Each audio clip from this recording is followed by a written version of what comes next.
जिंदाबाद, जय राम माता जिंदाबाद।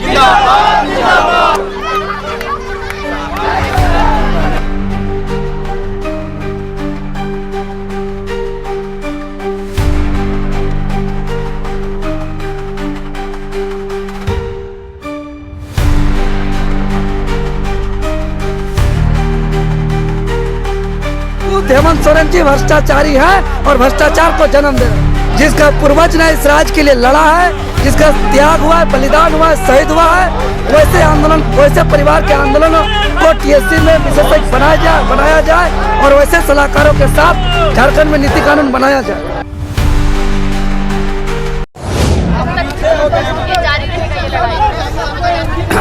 तब तक जारी रहेगा जब तक हमारी मांग पूरी नहीं होगी। और आज जो इतना बड़ा आंदोलन की आवश्यकता युवाओं को पड़ा आखिर क्यों, ये सबसे बड़ी सवाल है। कहा कि 25 साल के दरमियान में जितने भी सरकार अभी तक बनी है, चाहे वो आजसू पार्टी के हो, झारखंड मुक्ति मोर्चा की हो, कांग्रेस की हो या बीजेपी की हो, सभी पार्टियों ने जो है कि स्थानीय नीति विधेयक को सिर्फ और सिर्फ लटकाया है, अटकाया है, भटकाया है, जिसका दुष्परिणाम ये हुआ कि झारखंड में झारखंडी आदिवासी मूलवासी को यहाँ नौकरी नहीं मिल पा रहा है, अन्य राज्य के लोगों को यहाँ नौकरी मिल रहा है। और स्थानीय नीति सिर्फ नौकरी का ही मामला नहीं है, यह पहचान की मामला है, यह अस्मिता की मामला है, क्योंकि अलग झारखंड राज्य लंबे समय संघर्ष आंदोलन के परिणाम हुआ है और आंदोलन का आधार यहाँ के शोषण, यहाँ की भाषा, यहाँ की पहचान, यहाँ की संस्कृति को लेकर के है। लेकिन आज जिस उद्देश्य से अलग राज्य का गठन हुआ, वो उद्देश्य के अनुरूप काम नहीं हुआ। अभी जितने सरकारें सिर्फ टाल मटोल हुआ स्थानीय नीति मामले पर। देख रहे ये बाबूलाल मरांडी जी जब मुख्यमंत्री बने थे तो 8 अगस्त 2002 को स्थानीय नीति विधेयक को पारित किया था।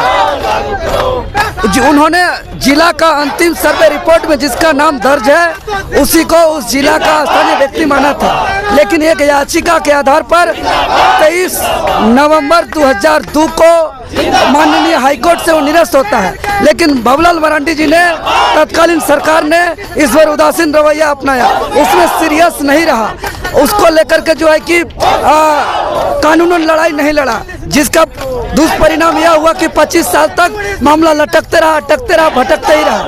उसके बाद 2010 में जो अर्जुन मुंडा की सरकार बनी, तो अर्जुन मुंडा की सरकार में स्थानीय नीति को परिभाषित करने के लिए एक मंत्रिमंडलीय उप समिति बनाया था, जिसका मुख्य संयोजक आजसू पार्टी के सुप्रीमो सुदेश कुमार महतो जी को और अन्य नेता विधायक मंत्री जी को बनाया था। लेकिन वो लोग कोई जवाब नहीं दिया, कोई निर्णय नहीं दिया, वो सरकार गिर गई। फिर 2013 में हेमंत सोरेन के नेतृत्व में सरकार बनती है और वो हेमंत सोरेन के नेतृत्व वाली सरकार भी एक मंत्रिमंडलीय उप समिति का गठन करता है और उस उप समिति में तत्कालीन मंत्री राजेंद्र प्रसाद, स्वर्गीय राजेंद्र प्रसाद सिंह जी को मुख्य संयोजक बनाया था, बंधु तिर्की जी लोग को सदस्य बनाया था। लेकिन वो लोग भी स्थानीय नीति पर कोई अनुशंसा नहीं किया। अंततः रघुवर दास की सरकार ने 2016 में एक स्थानीय नीति बनाया जो झारखंडी जनता के जनभावना के विपरीत वो कटअप वर्ष 1985 माना, जिसको झारखंडी लोग स्वीकार नहीं किया। अंततः वो भी नहीं चला। फिर 2019 में जब हेमंत सोरेन की सरकार बहुमत की सरकार बनी और बहुमत की सरकार ने टाल मटोल करती रही और जब जनता उसके खिलाफ आंदोलन हुआ, 60-40 में चलते हम लोग आंदोलन किए और आंदोलन के दुष्परिणाम परिणाम स्वरूप देखे कि चुनाव से कुछ महीना पहले 11 नवंबर 2002 को एक विशेष सत्र बुला करके खतियान आधारित स्थानीय नीति विधेयक 2022 को पास करता है। लेकिन राज्यपाल के पास आने के बाद कुछ दिन रोकने के बाद अटॉर्नी ऑफ जनरल का सुझाव के साथ, संदेश के साथ फिर से विधानसभा को वापस कर दिया जाता है। लेकिन फिर से वो शीतकालीन सत्र में उसको फिर से पारित किया, लेकिन पारित करने के बाद सरकार अपने पास रखा है, उसको अभी तक राज्यपाल के पास नहीं भेजा है। तो हम यही कहना चाहते हैं कि ये सरकार सीरियस नहीं है, क्योंकि राज्यपाल कोई भी कानून को बनने से रोक नहीं सकता है। कानून बनता कैसे, इसको समझना होगा।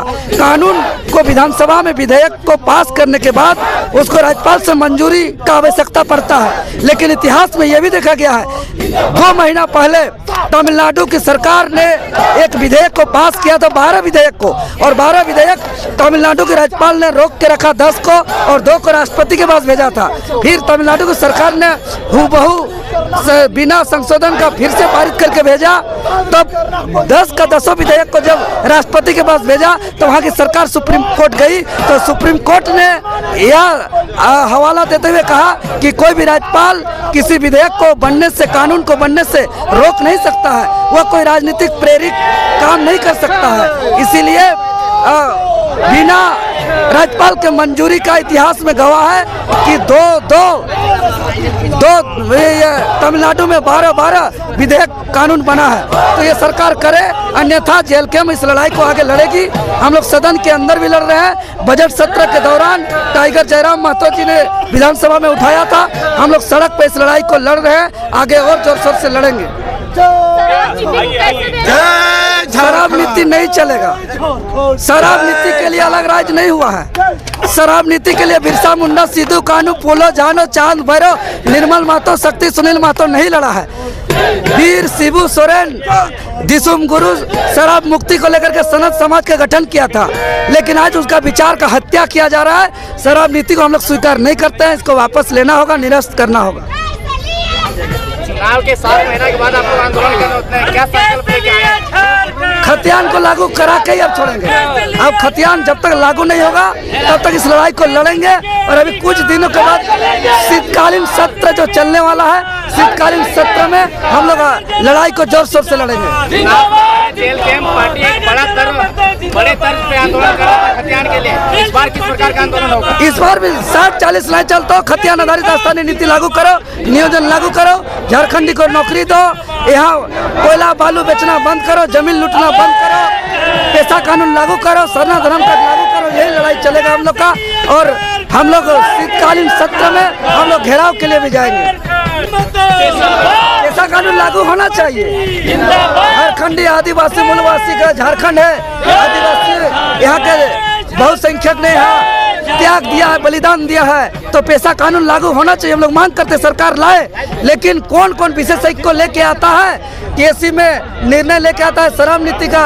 अब निर्णय टीएससी में विशेषज्ञ लोग के आधार पर सीएनटी एक्ट का संशोधन कर रहा है, तो ऐसा विशेषज्ञ की आवश्यकता नहीं है। जिसका पूर्वज ने इस राज्य के लिए लड़ा है, जिसका त्याग हुआ है, बलिदान हुआ है, शहीद हुआ है, वैसे आंदोलन, वैसे परिवार के आंदोलनों को टीएससी में विशेषज्ञ बनाया जाए और वैसे सलाहकारों के साथ झारखंड में नीति कानून बनाया जाए। क्या हेमंत सोरेन की सरकार भ्रष्टाचार में लिप्त है? पूरी तरह लिप्त है। देख रहे हैं किसका 6 को IAS सिर्फ जेल में चला गया, पूजा सिंघल जेल में चला गया। आपका अभी विनय चौबे देख रहे हैं कि उत्पाद सचिव होते हुए जेल गया, 100 करोड़ का घोटाला किया है। ये लोग का नीति कानून एक सिंडिकेट, एक गिरोह तय कर रहा है, जाकर के छत्तीसगढ़ में तय करता है कि यहाँ क्या नियम बनेगा, क्या कानून बनेगा। तो पूरी तरह भ्रष्टाचार में ही लिप्त है। CGL का पेपर लीक हो रहा है, बालू बेचा जा रहा है, कोयला बेचा जा रहा है, जमीन हड़पा जा रहा है, नौकरी बेचा जा रहा है। भ्रष्टाचार यहाँ इस राज्य को चला रहा है और भ्रष्टाचार हावी है यहाँ। और खुद हेमंत सोरेन जी भ्रष्टाचारी हैं और भ्रष्टाचार को जन्म दे रहे हैं।